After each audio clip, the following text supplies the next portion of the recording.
Welcome everyone to this town hall for Hospitable. Welcome to Zoom for a change.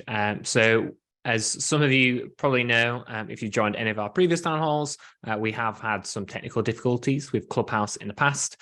So we've decided to give Zoom a bit of a tryout. So, please give us your feedback on how you think this has gone.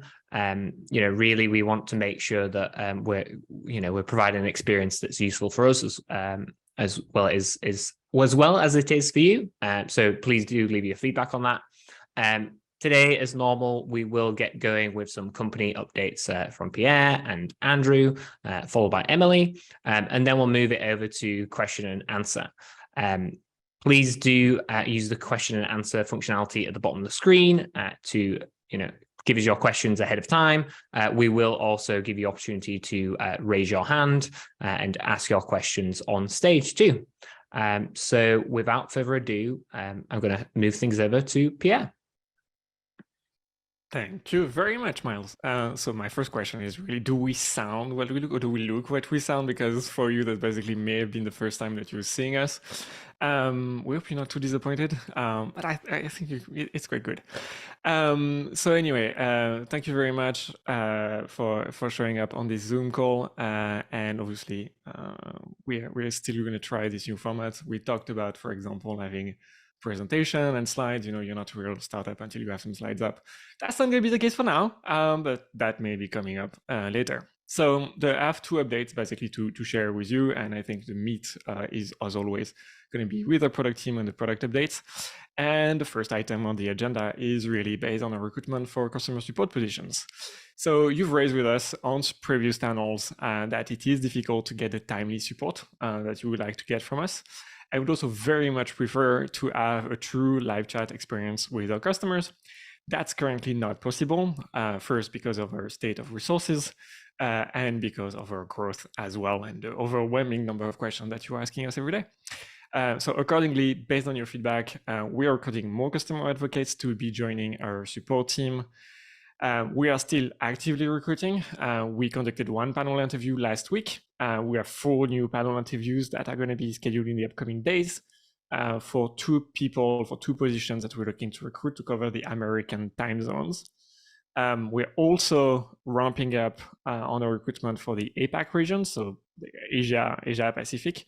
That's more going to be for people in the US. There's going to be more like the evening shift. We don't yet have any candidates that have passed the panel interview stage. We're still interviewing candidates and got them to an assessment. So I want to thank Jenn, I want to thank Alisa, I want to thank Ethan. We're taking care of that project on your own time and already filled with conversation with customers. For us, that's an additional project on top of everything that we would like to achieve in customer support. That still is the best path for us to return to a healthier level of load within our team, and obviously shorter response time for our customers. We love every time when we can interact with our customers in live fashion. Second thing is basically more of numbers based. It's, as we're going to say, that it's been a struggle to share some investor update to our investors. And if you don't know that, there are investors into Hospitable.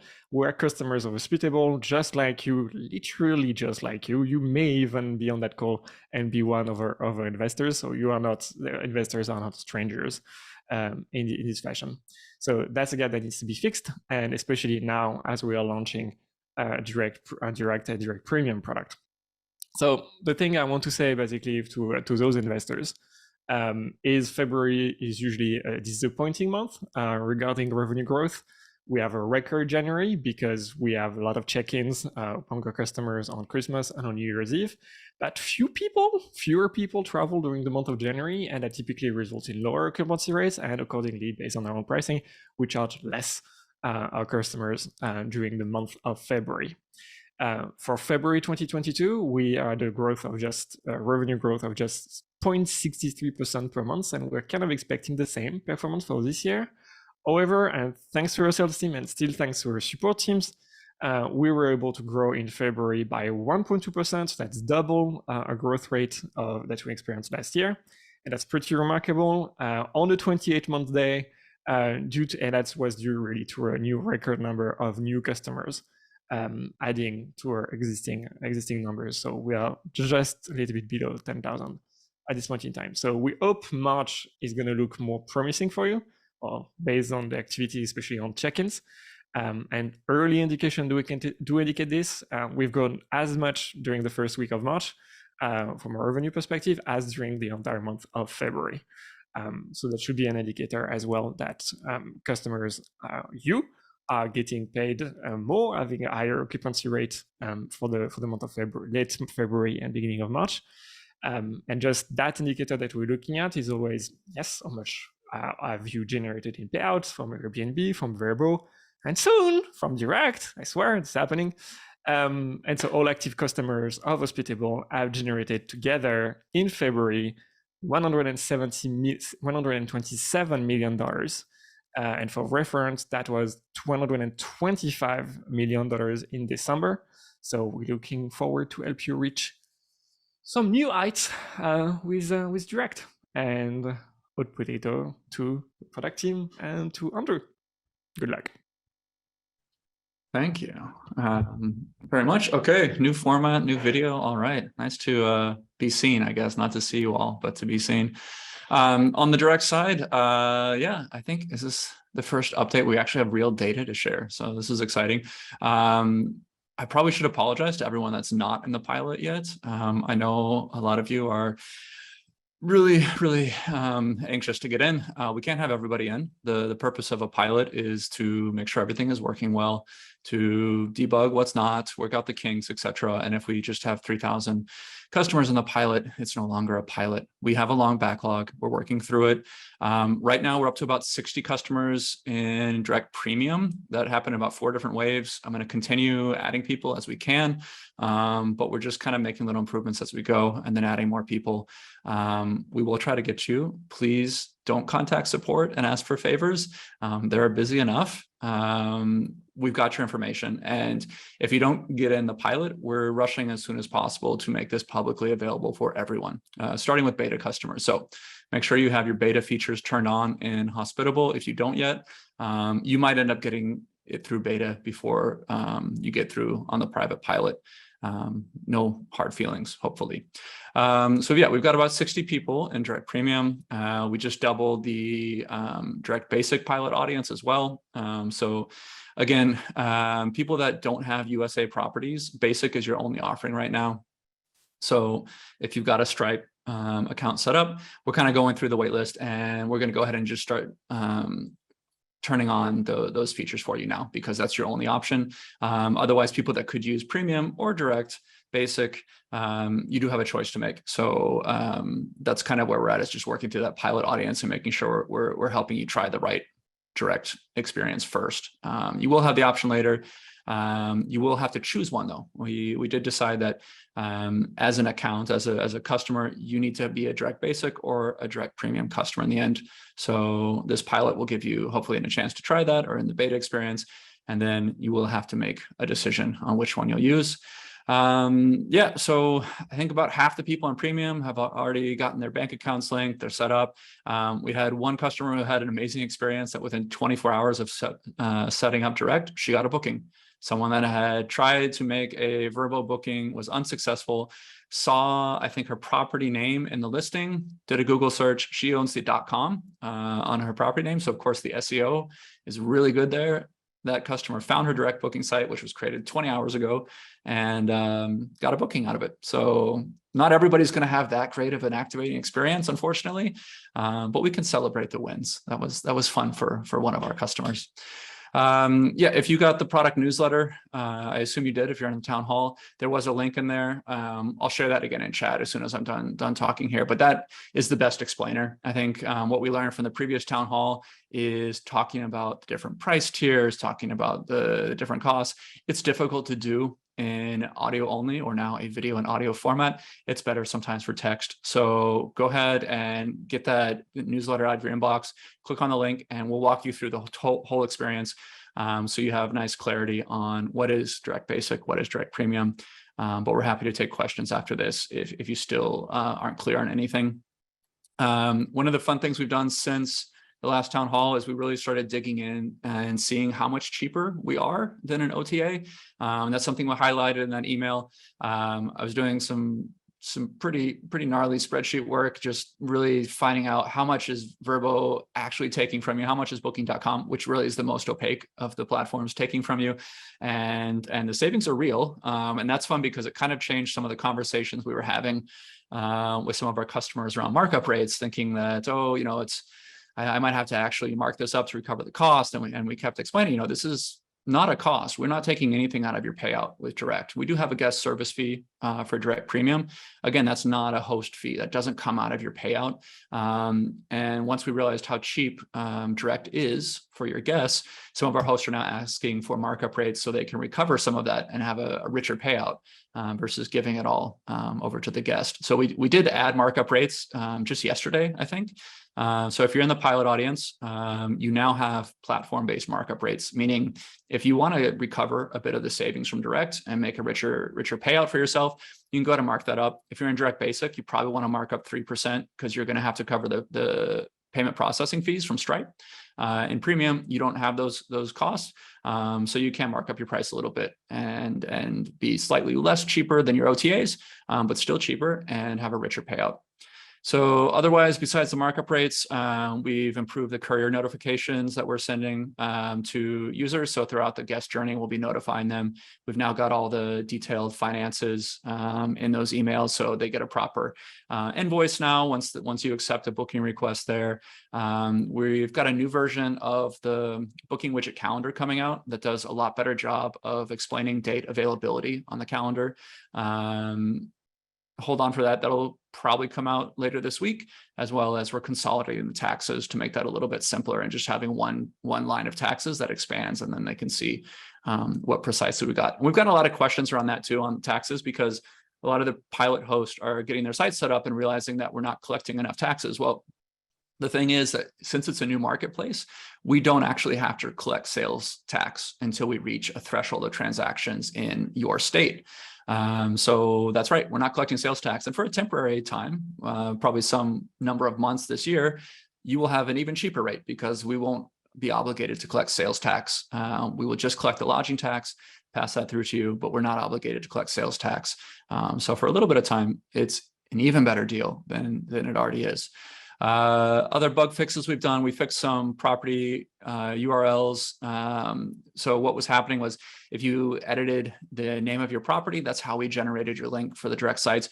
We fixed that. We're not going to change the link on you anymore. That was a bad thing we were doing, and we no longer do that. So your property URLs will not change on you without you actually changing them, which isn't possible for the moment. So you should be set. We won't break your links for you anymore. We also fixed a bug where muted properties in Hospitable were showing up on your direct sites when you didn't want them to show up. That has been fixed. And that ends my portion of the talk. I hope I didn't talk too long. Emily, would you like to take over, please, and cover the rest of our product? Yes, I would. Okay, cool. So thanks, Andrew. I'm going to talk about all of the stuff with our product that are not related to direct. So first, maybe a little not fun thing that we'll acknowledge. We had an incident last week on February 27th to 28th. Our services were intermittently unavailable over the course of a 24-hour period. Thank you guys for standing by us through that. The root cause of that was an unpredictably high volume of traffic from a single API customer. So in order to prevent that in the future, we implemented rate limits. And while our engineers were doing that, they discovered a couple of other things that they were able to optimize. So you're not going to see any of those changes, but we hope that you kind of feel it in a more reliable Hospitable moving forward. So thankfully, we've increased stability out of that. So a good thing came of it. Next, we've got some smart lock improvements. We fixed an issue where the reservation alterations were not properly updating the code schedule. So that's been resolved. And just a quick note on the health of our smart lock integrations, they're improving every week. And in the past 2 weeks, we've seen less than a 2% error rate, which is really exciting. We're working to get that number even lower for you guys so that y'all can be confident that your codes are being provisioned as expected, because we know that's an integration that's really important for the operations of your business. Next, Beyond. Our integration with Beyond is out of beta and it's available to all of our customers. So if you're looking to level up your pricing game, you can check out our Beyond integration, as well as our Price Labs integration for some dynamic pricing. And during our last town hall, a host of ours, Jordan, had a great suggestion to make tasks easier to understand by displaying the name of the task rather than the ID that we previously displayed in operations. So we did that. We made that improvement. So if you go into operations and you're looking for a task, you're actually reading the name of the task, which makes a ton of sense. So that was a quick little improvement we could make to alleviate some pain there. All right, next, moving on to questions. So we've made an improvement to questions to kind of set the stage for an expansion of that feature that we have in the works. So for those of you who might not use questions yet, Hospitable is able to detect when a guest asks questions based on a certain topic. So an example is, what's the Wi-Fi password, which I know is everyone's favorite question. And then we can reply with a messaging rule that you've set to handle that specific question. So first, we made a small improvement where we've increased the limit of the total number of questions we're able to detect. So we were seeing some errors where we were basically hitting our threshold. We've increased that, so now those errors are decreasing, and that will perform a little bit better for you guys. And that's going to pave the way for us to add support for more questions in the future. So this is the time when I'm going to ask for your feedback. What questions are guests asking you guys that you find yourselves having to manually type answers to that we're not already supporting? So add those in the chat. We'll look through those and we'll consider those as we expand the question set that we're supporting so that we can save you guys more time. Next, another fun addition, we're now displaying the pet count in the inbox and calendar sidebar. So just look for the little puppy paw and you'll see the number there of the number of pets that your guests are bringing to your property. And last but not least, for new hosts signing up in the UK, you'll now be charged in pounds, and we're going to be adding new currencies in the future as well. That is all I've got. So passing back to Miles for the Q&A. Perfect. Thank you very much, Emily. So we do have a few questions in the Q&A function at the bottom. Thank you very much for those, folks. We'll answer the simple ones via text. We're kind of typing away now. So to start things off, though, we want to kind of go to those folks that raise their hands. So we're going to kick things off with Caitlin and invite you to talk if Zoom lets me. And hello, Caitlin. I believe you have a question for us. Hi, how are you? Good, thank you, Caitlin. How are you? Good. Thank you, I just wanted Caitlin. to know if you had, so I work with a few clients who are waiting, to be kind of like invited. And if they are, and if they're not, that's fine. I understand, obviously, you're working through kinks right now, but just their questions, to me, I'm working with, probably like dozens of clients, is when will this be ready? I don't know if your team has a timeline in mind. But are we a few months away? Are we weeks out? Do you have even a guesstimate? Yeah. I mean, so far, I think the kinks that we've had so far are on our platform providers, thankfully, not exactly on our side. So everything is working kind of end to end. There are no big blockers at the moment. So we're looking at a pilot experience that's maybe 4 to 6 weeks tops. And we're now in week 2 of that. So got about another month, I think, before we maybe roll this out to beta. And I don't think it needs to stay in beta very long. We'll see if there's any kind of scaling issues when we throw hundreds of users at it now. And if we don't see anything there, then it'll move out to all users. So yeah, I'd say give us another 4 weeks max in pilot, then beta for a couple of weeks, and then to general audience, to all users.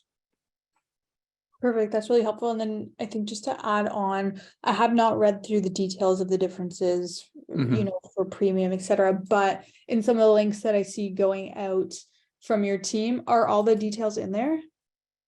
I think they are. We're updating that. It's a live link. So Okay. as we get more questions, like the questions I mentioned about like sales tax and the markups, those are things that we are updating as we go. So yeah, have a look at that. We do talk about the timeline there. So we talk about how long we'll be in pilot and how long in beta, the estimates. But yeah, there's a lot of detail in there. Perfect. That's great. And I guess just one last comment. I think you and your team are doing great work. We work with, like I said, many different hosts. We're kind of like Airbnb experts. And your platform, I think, by far outperforms so many of the others that have been around for a while. And I can't wait for you guys just to have all the same functionality as they do. Cool. We can't wait either. Thank you for that feedback. No problem. Thank you so much. Great. I don't want to Thank you very jinx much, it, Caitlin. Miles, but that worked. We pulled someone on stage, they unmuted themselves, and it just worked. Perfect. Goodbye, Clubhouse. Yeah. That's definitely a jinx you've just done now. Cool. So next up with raised hand, we have Chris. Chris, would you like to let us know what your question is?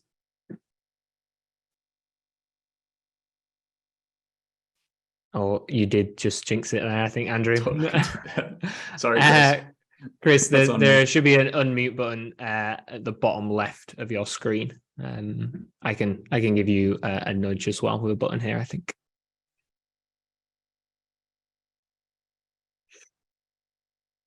No, okay, we're going to come back to Chris. We will try Scott for now. Scott also has a raised hand. Scott, can you unmute and ask us your question? Hey, I just was added to the direct premium beta, and so I'm very excited. Couple questions about how the users will see it. There's a big push on Airbnb, Vrbo, whatever, or maybe not Vrbo, but big push in the industry to not show service fees and kind of bury them in the nightly price. So what we're doing with all of our pricing on our units is adding the cleaning fee is like a management fee or a resort fee, because that then adds it into the nightly price. Is the service fee charged by Hospitable going to be buried in the nightly price, or is it going to be a separate line item? Yeah, thanks, guys. It's nice to put a voice to a name. Yeah. I recognize you from our email correspondence today. Yep. Good shout. We had this brought up at Town Hall 2 weeks ago, and that was new. That was new for us. That was a great feedback. So I did create a ticket for this. Okay. We need to explore a little bit about how flexible we can be on where you put that service fee. There's some tax considerations because it gets taxed at a different. It's not a lodging tax, the service fee that we charge. So it's a little bit complicated is the answer, but we're interested in exploring that. I totally get the feedback. That's a good point. And then speaking of taxes, all my taxes now seem to be gone from my properties. So I don't know if that's intentional, but anyway, because we do have that issue here too in Missouri, where we have properties. The only thing that's taxable is the nightly lodging. So we wouldn't want to tax any additional fees that get put on there. So okay, that's it. That's for once, that's my only comment or question. Cool. Yeah. So right now it shows up as a service fee. It is a separate line item. As far as the taxes, I'll take a look. It might be that you only have a sales related tax, which is why it's not showing up. We had that issue with another user this week that thought there were no taxes added, and I did the legwork to check that, and it was correct. We don't collect sales tax currently. So if you don't have a lodging tax, I have to. I have a 4% in the city of Branson. And then I have to collect and remit sales tax to the state of Missouri. Okay, I'll check on that and see. But that's counter to what the feedback we've given, because we're the marketplace. We're actually taking a transaction there. But we'll look into it for you. Oh, I get it. I believe, but I still have to collect the 4% tax for the city of Branson as a tourism tax required to file every month, no matter where the location of the vendor is. Yeah, I can send you the form. You guys can file this for me. No, I will look into it after the town hall and get back to you on what I find. Thanks, Scott. Appreciate it. Thank you so much. Yep. Great. Thank you, Scott. So next up, next up, I apologize if I get this name wrong. Ni, not sure how you pronounce your name. Niyi. Invite you on stage. That was perfect. And thank you. Yeah, it's me. And first and foremost, love Hospitable. It's been awesome. Could not have grown to where we are today without you guys. And I love all the new functionality. One question around kind of putting details for each of the properties. My property management company is growing rapidly. Right now, we've got about 20 under management with 3 more coming. And so we utilize some VAs to help with some of the guest management. And we're using Excel spreadsheets right now to put details of each property. Is there a way to plug in details on the actual properties as internal notes to make it easier for them? I think I'm going to be answering this one, but that's going to be good for Emily to hear as well, as that's basically falls progressively within your scope. So currently at this point in time, no, there would not be any possibility for you to do that within properties. What I'm curious about is, for example, what type of information do you store on those Excel spreadsheets?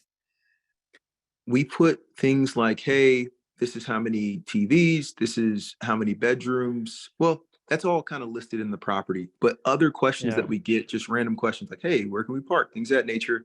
How many TVs are in each bedroom? Where's this located? Do you have just random questions that we get? We kind of add to that spreadsheet so that we don't have to keep answering it again.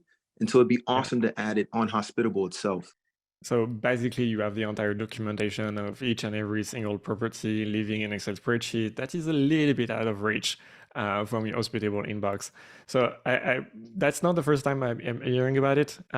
What I kind of contemplated, if we had some time and be able to move to dedicate some time on this, it was really to add a space on the properties to allow you to create your own kind of shortcodes.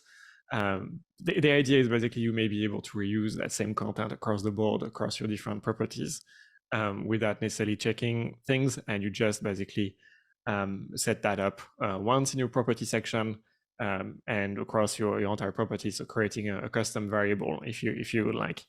I don't think that was a very popular request, so that's why it's not being prioritized at this point in time. But that's an interesting one, especially with what we're going towards in direction for guest experience for the inbox, and definitely basically helping you market those similar markets to guests on direct, for example. So having the ability to access all those possible replies is something that's going to be more and more precious for us in the coming months. Now, how is that going to work? I can't tell you. We don't have plans for it, but I think that's something that Emily and others in the product team will want to look into, and I would be sponsoring it. Thank you. Emily, you wanted to add something? I was just going to add that the questions feature that I pointed out earlier might be able to solve some of those problems as well, maybe in a little bit of a different way. So if the guest asks a question about parking, that is one of the questions that we already support. You can go ahead and write your response specific to that property, and Hospitable would answer that automatically for you without even requiring somebody to type that out. So maybe that can solve some of your needs in the meantime, and then as we expand it further, we can catch more. That's a very good point, and that's a feature that we do like to expand, and I think we can make the link between the two to ease in the setup of those questions as well. So yeah, thank you very much, Andy, for raising that point, and stay in touch. On a long enough time frame, Hospitable will serve you coffee. Do you want to take that as a segue, Pierre, into addressing ChatGPT, which is a question in the chat now? But I'm super late on this, so I'm being extremely vulnerable. No, yes, I was trying to find a good possible conversation to demo that. But yeah, starting tomorrow, we'll be able to launch another private pilot. It's one more thing. So another private pilot that's going to be more focused for larger scale property management companies and their teams to be able to assess a new ChatGPT integration. We basically had that running in the background for a few days now. It's quite impressive, especially now that OpenAI has released access to the ChatGPT product. Is that based on, we feed with ChatGPT the context, the summary of your listings, the context for the reservation, the context for the guests, and obviously the entire conversation. And we ask ChatGPT to generate a reply for you. Just one click, it generates a very meaningful answer. We've had cases, for example, where someone booking saying that they're coming to this property for the first time in the region with a 6-year-old and their in-laws. And you would be able to basically provide recommendations of water parks, family events, things to do, including, I think there was a margarita museum. So supposedly having a bit more fun with the in-laws. So those all were quite interesting. The developer has also noticed a very significant improvement in the quality of the replies provided by ChatGPT in recent days. So I think a question, how close are you to the city center? The previous version would, for example, say something like, we are 10 minutes for the city center, which actually was, in the case of that property, a false answer. And when with the upgrade, we were able to have, ChatGPT was able to generate an answer like, my listing is not close to a city center. Here is how to get to a city center by taking those kind of public transportation. So with detailed steps that I would not be able to get out of memory. And basically it takes between 20 and 30 minutes. And that was exactly on point. So we're looking to test that out. If you want to get a quick shortcut, please don't tell that to the support team, because they have they need to have capacity to investigate different problems. So we will be exchanging notes and basically give access. So that's going to be for the owner of the Hospitable account and also for people in their team. So for example, if you have a team of VAs, it's going to be a relatively restricted beta because there is a slight cost associated with that for Hospitable. But we want to basically see how helpful or accurate those answers really were at this point in time. The next level will be basically allowing that to everyone, or beta, to basically be able to test the scalability of this. Question in the chat, obviously, large property management company. I think the point is just, if you're finding the need to have a team to manage the communication with your guest, I think you really should be qualified, because that will help you gain more scalability in a process that otherwise would not be particularly scalable. And for us, for that feature, we believe that's really the target audience, people that will be able to extract most values from it. And yeah, the idea is that we are going to be able to have a product that's going to be able to have like a list of messaging rules that are going to be triggered when there is an event, when there is a new reservation, when some time passes with a check-in. That's going to be able to programmatically, create an answer whenever there's a particular question that is detected. And for the rest of things, you can use our inbox and generate within 3 seconds a comprehensive answer in the right tone, building on the tone that you have had with that guest in that same conversation. That's something that is going to be the first layer of improvement for our product, leveraging ChatGPT. It's pretty limitless what it can do. What I think is going to be there are going to be some next levels, obviously tied with direct, optimizing if we can the copy for those directions, being able to populate more details in your neighborhood, in your area, without you having that kind of input, or basically helping you go to market in your direct booking website a bit more easily. That's also going to be, I think, one of the prime candidates is the review process on your OTAs. So there are a lot of features. If we're just talking about ChatGPT, there are other things that are going to be coming soon in relation with having a more AI-driven product.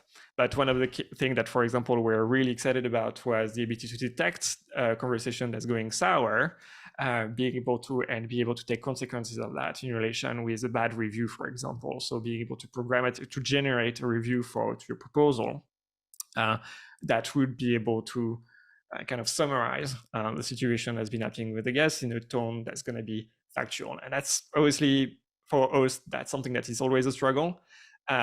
It's basically an easier way to outsource an AI that's going to be having to have the right tone for this type of processes, rather than having hosts, having the first draft, which can often feel very, very emotional.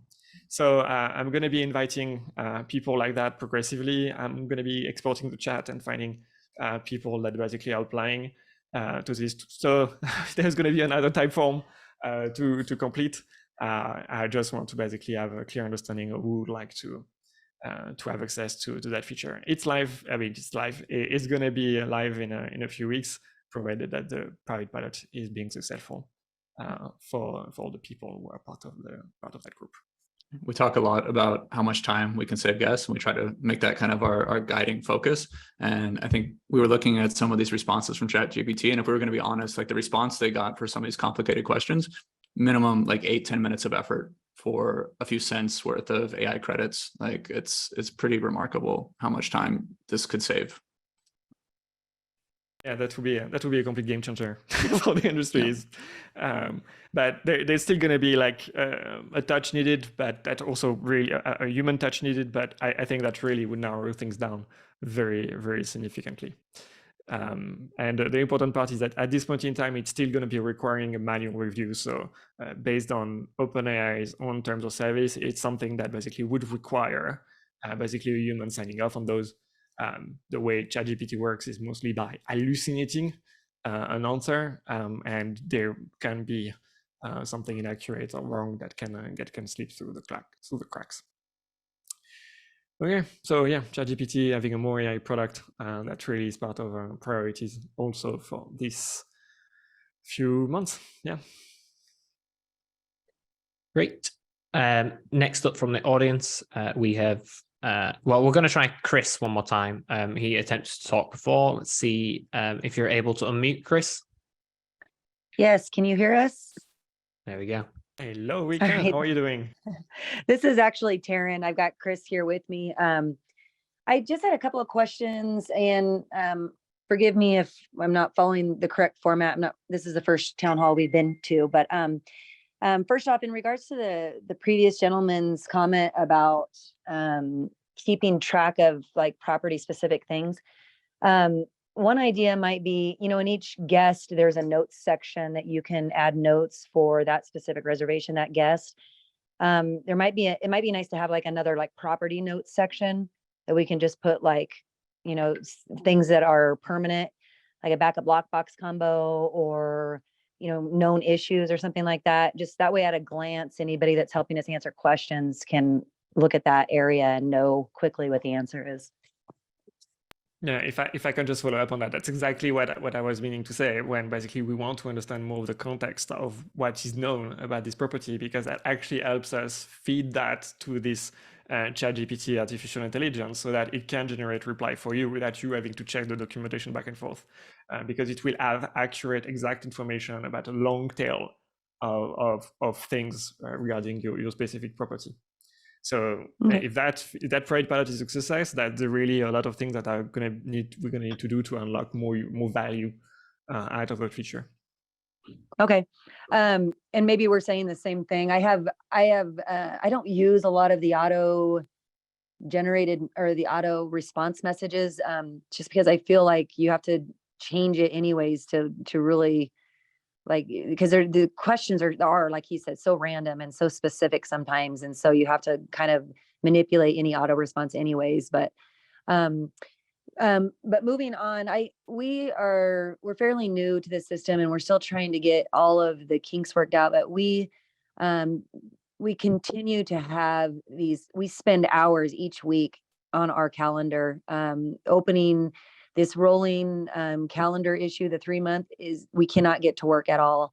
And I don't know if we keep going round and round with certain texts and online help, and we cannot seem to get it resolved. I don't know if this is just a known issue or if this is just our specific account.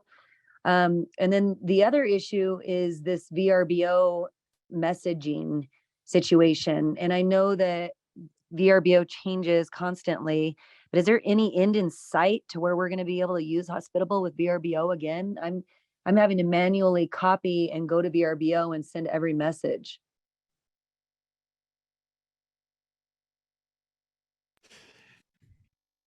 Yeah, I think Andrew and I are checking. Jenn, maybe I don't know. You want to answer this one? Yeah, I'm sorry. I was like trying to listen to the end type, so I think you're going to be the best. But Chris, yeah, it sounds like there were two things. One was the calendar kind of keep getting reblocked with Airbnb. I think we probably talked to you about that. I'm happy to reach out after this town hall and look at that. It was probably a case of us in the past. We were picking up like that rolling calendar sync from Airbnb, accidentally picking that up as a hard block and permanently blocking the calendar and then pushing that back to Airbnb. So it's this bad cycle. And so I'll look at that with you. And then I'm sorry, the second issue, give me a 2-second recap. Verbo, yeah. The Verbo messaging, they keep blocking our auto messages randomly. So like the message that I have taken almost everything out of gets blocked. But yeah, I can send a here's a message with 5 links to go check out these things in town, and that one will go through. Makes 0 sense. Oh, we're with you. It makes 0 sense. We've caught like a handful of things over the last month where VRBO is now blocking things they weren't before. And there's probably things we still haven't caught. I know, like the word Google, they're now blocking. Sometimes they block links, sometimes they don't. Sometimes they block numbers that are like 4 together because they're thinking that's a guest phone number. So if an address is 4 numbers together, maybe that's blocking it. So yeah, shoot us over any additional examples you have. We're still trying to figure it out. VRBO doesn't have any documentation that says why they do or don't block something. So we're keeping on looking and trying to find more trends and themes so we can be more clear on that. I had taken out the word VRBO. I don't know what to do about the guest That would be code. hilarious if they blocked that. The one issue is the guest code. You know, we just pull it. We use the the guest last 4 of the phone number, so it just automatically pulls that. And unless, you know, if it is a spacing issue, then maybe Hospitable can add spaces to that. I don't know. Yeah. Okay. Yeah. We'll take a look with you. Okay. Chris, did you have something to say about that? Okay. Yeah.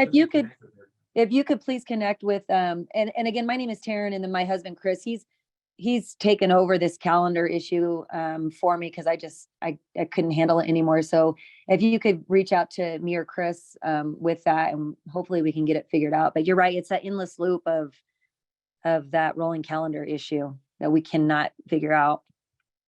Okay. I'll reach out, and if we need to, we can get a Zoom call set up and look at that together. Right. I appreciate it. Thanks. Yeah. Great. Thank you, Terry and Chris. So now moving on to Landon with the raised hand. Landon. Yeah, can you hear me okay? Yeah. Awesome. Perfect timing. 2 quick ones. One just came up just because of the VRBO conversation. Is there a max length of a message, automated message, that we can send out through Hospitable that deploys to VRBO? I noticed that there's a message within my ecosystem that continues to get sent back or kicked back to me that it was never sent. I just didn't know if there was a maximum character length that is prohibiting that or what that is.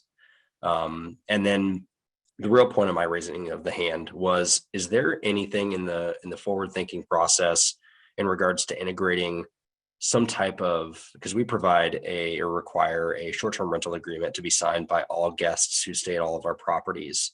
And we do so through using a third-party software, like a DocuSign type software. I just didn't know if there was something integrated that maybe I don't know about, or something in the future that you guys are looking at doing. Yeah, just curious. That's all. Yep. Thanks for that question. Not at the moment, no, but that has been an issue that a lot of people have asked for. So I think we will be releasing something for that with Direct, some level of rental agreements. They are covered under our terms of service as well, so there are some protections there. But understand that you want your rental agreement in that flow. So we are going to be looking into that. Yeah. And then for the max length, I believe we checked, and I think there was a length, but it was very, very, very long. So it was unlikely that the messages we were seeing were hitting that. But I'm going to check on that for you and see if I can find that. Yeah, that's weird. I don't know. It's weird. So we send out a house manual, an automated message, and I've had to split it up now into 2 separate messages. And it's not cumbersomely long. It's not ridiculous. And so I split it up into 2, and it's sending the second one, but it's not sending the first one. So it's kind of bizarre. I'm not sure. And so I just have to manually do it, which whatever. I wonder if there's some content in that first half that they're blocking then. Yeah, it's weird. I don't know. Whatever. We'll take a look. Yeah, no worries. Thanks. We can try removing verbal from the copy. Yeah. That's ridiculous. Remove, have a good time. Remove Google, Facebook. Yeah, have a good time. Why are you doing that, Landon? That's so rude. Yeah, you have to remove everything that makes you human from that message. It's getting a bit out of control. Thank you, Landon, for raising the thing. So about signing a rental agreement, definitely something that we're going to consider in the coming weeks and coming months for Direct. Thank you. Thank you, Landon. So now next up, we have Peter. Peter, if you'd like to let us know what your question is. Hey, how's everybody? Hello, Peter. How are you doing today? I'm doing splendid. I'm doing splendid. It is very nice to see faces. This is Right? different. I like this. What do you think about mine? Let's be a bit personal. Naturally, yours is the best. No, come on, don't tell them that. They're here, they're listening. No, I just think I basically I scrambled to get that hospitable gear because I actually was not wearing it, so that basically was a shame. But I think the second candidate was basically a T-shirt. I need a haircut, but that's for next. I don't. But to your initial question when you first started, I don't think voices are ever comport directly to the face. Because I did not imagine you this way. And then didn't you have like an icon with your face? Yeah, with the teeth separated. That was a nice authorization from the illustrator to basically portray us like that, but it's fine. Not totally lifelike. Not totally lifelike. Well, not totally, but it was good. It was funny. Okay. All right. Peter, how can we help you? I am again just to echo many of the accolades that others have given.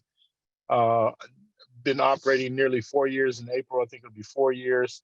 Been with Hospitable the whole time. Thought about jumping ship, for the direct booking. Learned my lesson. and I'm hanging around. So I just want to reiterate that many of us, especially those stateside, I've got 20 units. We look to scale again during the high season. We'd love to be a part of the pilot, if not maybe the beta. Just throwing that out there. And then I just want to echo the concerns of the caller before last, that for no less than like 120 days, those verbal issues, all of those verbal issues with the mysterious, all of a sudden, where Hospitable for more than 3 years has been able to send every message that we needed, automated to verbal. Now suddenly, we don't know what's going on. And it is super frustrating. Like her, we have to, like the initial message, we have to, we did everything. We took out the links, we chopped it up, and none of that made a difference. So we still have to send out manually, but then sometimes it'll just go through. Like the same message that wasn't sent will go through. Like it will be. So I don't know what they don't like about Hospitable, but I'm happy to give a good recommendation to verbal if that'll help. I don't know. I'm sure they like us very, very much. It seems to vary a lot. Depending on who you're talking to. That issue and the calendar blocking, like the mysterious calendar, and I've gone, myself and my VA, who's in the Philippines, Jean, we've gone just back and forth with Hospitable and verbal on the calendar. Like I'll look and 30 days will be blocked or 7 days will be blocked. And it's like, what is going on? We have no idea. So I constantly have to look ahead to see if, there's mysterious blocks, and sometimes they'll come right back, and others they won't. So I just wanted to echo those concerns. Keep up the good work, you all. I know from experience now that all of this is a process, and I'm confident that all of us will be that are on this team will be pleased on the other side. Yeah. So Jenn, what's the best way to get the matter sorted for this rolling availability problem? Because I think you've built quite a bit of experience. Yeah. So I'll give like a recap, and if anyone needs specific help, feel free to chat us or support or reach out to support. So yeah, what we saw happening was that the rolling date, every day that opened up a new date, or you'd set, I only want 3 months in the future to be bookable. So 4 months out, we would be blocked on Airbnb.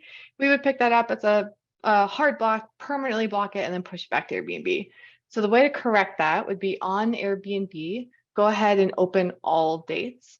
Once you do that, you can re-add a rolling availability. So set it to say, I would say set it to like 3 months, refresh your Airbnb calendar, make sure that that is looking the way that you want, and then turn the rolling block back to 6 months or whatever you actually want. The goal is for you to make sure the Airbnb looks the way that you expect it to look. And once you do that, we'll be able to pick up that sync going forward just fine. So it's really just reset your calendar, clear it all out, and then re-add a rolling availability. Okay. All right. Thank you so much. Hope that's gonna help. Great. Peter. Well, if not, we can always just delete verbal, right? I mean, in the messages, right? Interesting suggestion. We'll add that to our. We do that Right. one direct booking at a time. One direct booking at a time. It's not like we can trust it. We're not gonna filter words just now. It's gonna be a process. Right. Thank you. But Thank you, Peter. Thank you all. Keep up the good work. Thank you, Peter. Cheers. All right.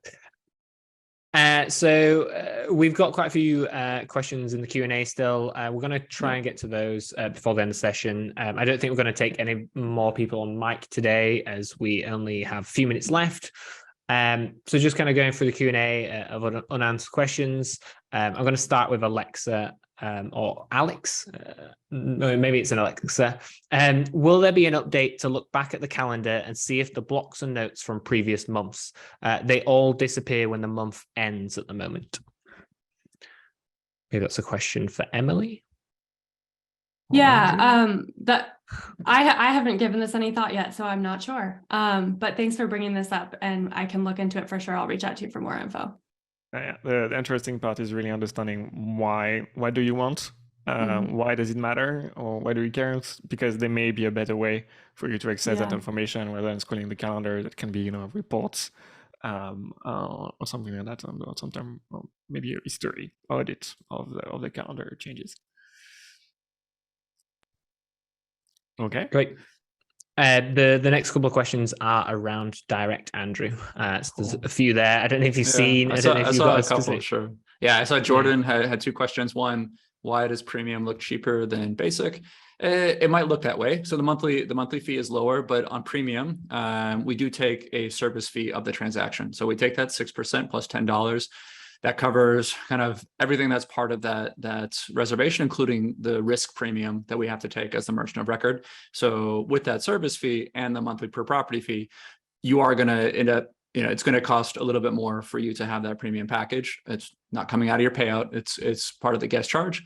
On basic, you pay a slightly higher monthly fee, but there is zero service fee in that transaction. You do have to cover your own payment processing costs, though. So that's why that is kind of counterintuitive at first glance, that the monthly fee per property for direct basic is more expensive than premium. That's why. Jordan, you also had a question on how does the damage protection work? It's through a company called Superhog. So if you look up superhog.com, you can look up their damage protection. What it does cover is it covers accidental and malicious damage done by a guest on a reservation. So they have to, that's why we do that guest vetting process, is we need to make sure that we have a valid ID, we know who is checking out your place.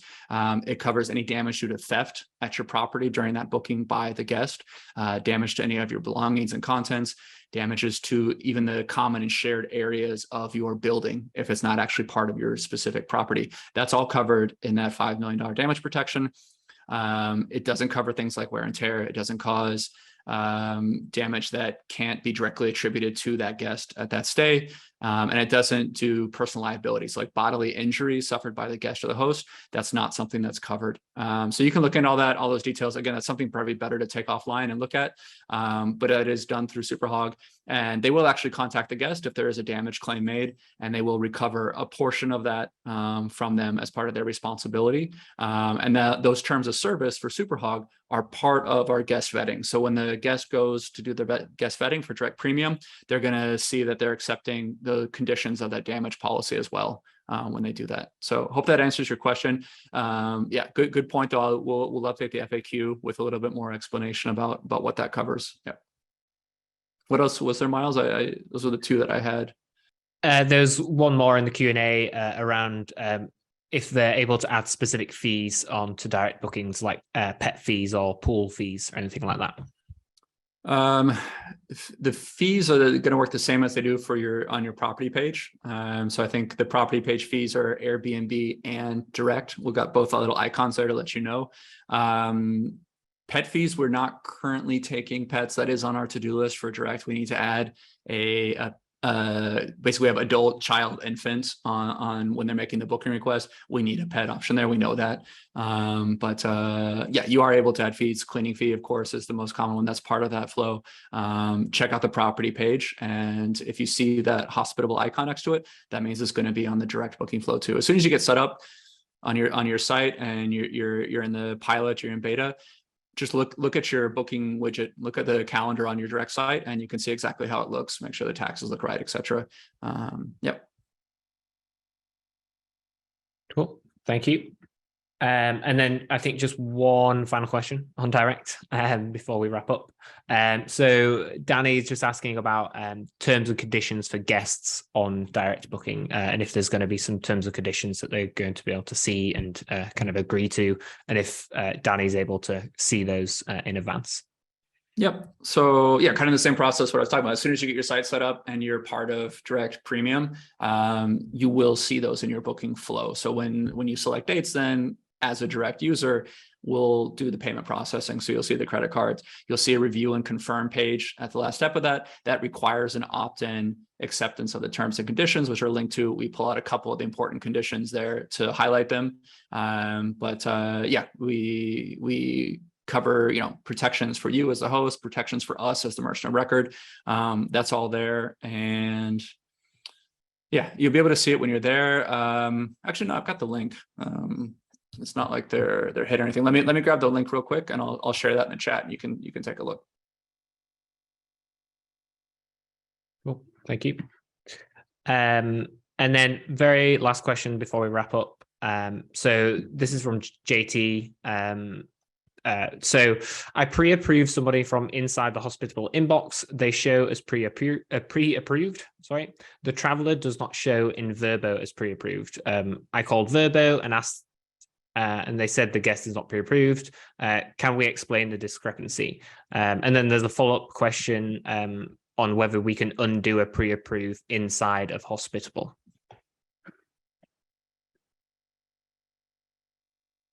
I think that's a curved one too.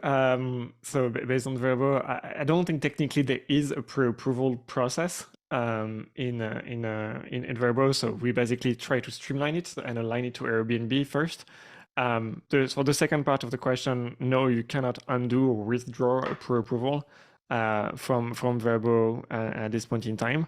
And there may be, I don't remember exactly for sure, but there is a matching status that would be expected to be happening. So basically sending a reminder to pay, or sending an offer to pay. So that basically they can proceed with the payment.